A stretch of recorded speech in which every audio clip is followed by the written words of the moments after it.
पिछले क्लास में हमने स्टार्ट किया था कंट्रोल एंड कोऑर्डिनेशन। हमने स्टार्ट किया था control and coordination in animals.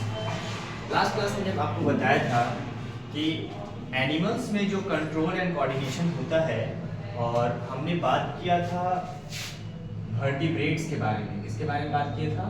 Vertebrates के बारे में। तो वर्टिब्रेट्स में जो कंट्रोल एंड कोऑर्डिनेशन सिस्टम है वो दो चीज से बना हुआ है। एक है आपका एंडोक्राइन सिस्टम, एंडोक्राइन सिस्टम, और दूसरा है नर्वस सिस्टम। पहला है आपका एंडोक्राइन सिस्टम और दूसरा क्या है? Nervous system. पहला है एंडोक्राइन सिस्टम और दूसरा क्या है? Nervous system. तो एंडोक्राइन सिस्टम में हम लोग डिफरेंट ग्लैंड्स के बारे में बात करते हैं जो हार्मोन्स रिलीज करता है, और वो ऐसे ग्लैंड्स होते हैं जो डक्टलेस होते हैं। डक्टलेस ग्लैंड्स क्या करते हैं कि हार्मोन सीक्रेट करते हैं और हार्मोन्स को ब्लड स्ट्रीम में सीक्रेट कर देते हैं, और वो ब्लड स्ट्रीम में जाकर के टारगेट साइट पे रीच करता है और वहां पर पहुंच करके वो अपना स्पेसिफिक एक्शन परफॉर्म करता है। तो हम लोग नेक्स्ट पार्ट में पढ़ेंगे। अभी हम लोग पढ़ेंगे नर्वस सिस्टम। तो लास्ट क्लास में हमने ये भी आपको बताया था कि जो ह्यूमंस है, ह्यूमंस में जो नर्वस सिस्टम है वो तीन पार्ट में बटा हुआ है। नंबर 1 CNS, नंबर 2 PNS और number 3 ANS। Number 1 CNS central nervous system, number 2 PNS peripheral nervous system, और number 3 ANS autonomous nervous system.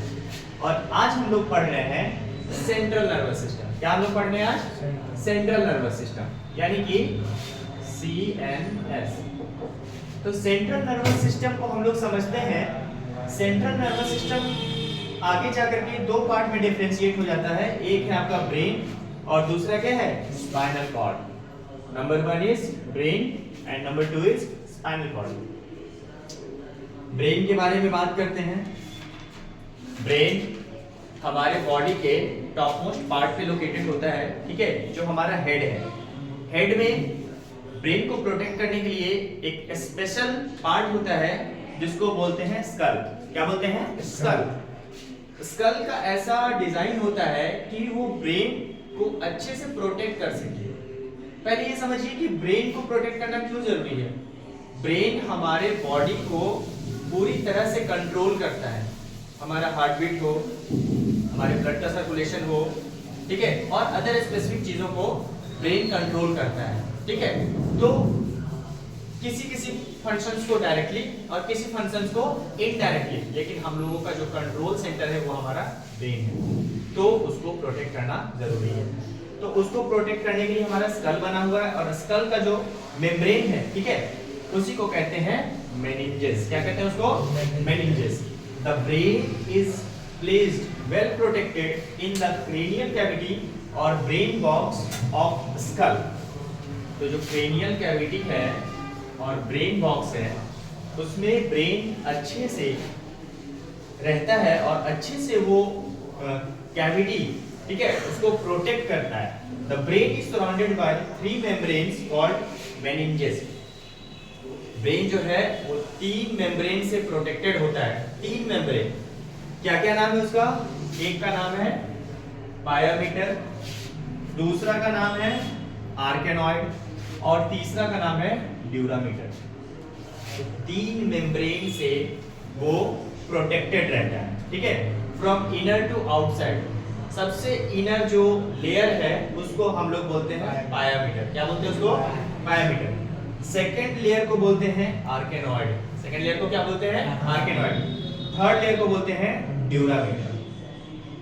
अब between the meninges spaces are present which are filled with cerebrospinal fluid। ठीक है, जो brain होता है, ठीक है, जो ब्रेन होता है वो प्रोटेक्टेड होता है, ठीक है, एक फ्लूइड से। इससे प्रोटेक्टेड होता है एक फ्लूइड से। फ्लूइड क्या है कि शॉक एब्जॉर्ब करने का काम करता है, ठीक है, सडन आपको हिट हो गया, सडन आप रन कर रहे हो, अचानक से आप रुक गए, ठीक है, तो इस तरह के माइनर शॉक से प्रोटेक्ट करने का काम कौन करता है? एक फ्लूइड, जिसका नाम क्या है? जिसका नाम है सेरिब्रोस्पाइनल फ्लूइड। क्या नाम है उसका? Cerebrospinal fluid. अब हम लोग बात करते हैं ब्रेन के स्ट्रक्चर के बारे में, ठीक है। जो ब्रेन हमारे हेड में है उसका स्ट्रक्चर कैसा है? Human brain is whitish bilaterally symmetrical structure that weighs about 1200 to 1400 grams and forms about 80% of the CNS. It is divisible into 3 regions: forebrain, midbrain, hindbrain. अब इस चीज को समझिए, बायलैटरली सिमेट्रिकल, यानी कि जो ब्रेन है, ठीक है, ब्रेन को अगर हम डिवाइड करें तो उसको हाफ हाफ पोर्शन में हम लोग डिवाइड कर सकते हैं। तो इस तरह का जो डिवीजन होगा इसी को कहते हैं बायलैटरल सिमेट्रिकल।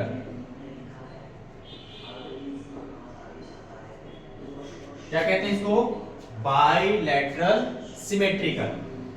नेक्स्ट है, इट इज डिवाइडेड, और जो ब्रेन है उसका वजन कितना है? 1200 से 1400 ग्राम। कितना वजन है? 1200 से 1400 ग्राम, ठीक है। और ये टोटल सेंट्रल नर्वस सिस्टम का 80% है, यानी कि 80% इज ओनली ब्रेन। अरे बात समझ में, 80% सिर्फ ब्रेन ही है, बाकी का जो 20% है उसमें है तुम्हारा सेंट्रल नर्वस सिस्टम। क्या है उसमें तुम्हारा? सेंट्रल नर्वस सिस्टम का अदर पार्ट जो है स्पाइनल कॉर्ड। क्या है वो? Spinal cord. समझ रहे हो? 80% सिर्फ ब्रेन है, सेंट्रल नर्वस सिस्टम का 80% पार्ट ब्रेन है, ठीक है। जैसे मान लो कि तुम्हारे क्लास में अगर हम बात करते हैं कि 80% स्टूडेंट क्या है? बॉयज है, 20% क्या है? गर्ल्स है, तो आप समझ रहे हो कि 80% का मतलब मैक्सिमम स्टूडेंट जो क्या है वो बॉयज है। उसी तरह से ब्रेन का जो मैक्सिमम पार्ट है, ठीक है, सॉरी, सेंट्रल नर्वस सिस्टम का जो मैक्सिमम पार्ट है वो क्या है? ब्रेन है। ब्रेन ही ज्यादा बड़ा है, और बहुत छोटा सा पार्ट है स्पाइनल कॉर्ड, जो कि कंस्टिट्यूट करता है 20%। स्पाइनल कॉर्ड का परसेंटेज क्या है? 20%।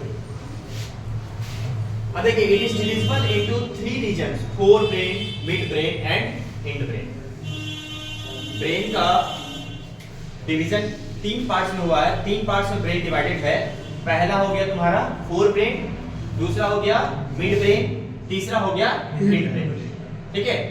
तो इस वीडियो में हम लोग यहीं तक बात करेंगे फोरब्रेन, मिडब्रेन और हिंडब्रेन के बारे में, और आगे हम लोग देखेंगे कि हिंडब्रेन का फोरब्रेन का स्ट्रक्चर क्या है, उसका फंक्शन क्या है, मिड ब्रेन कहां पर लोकेटेड है, ठीक है, उसका फंक्शन क्या है, और हिंड ब्रेन कहां पे लोकेटेड है, उसका फंक्शन क्या है।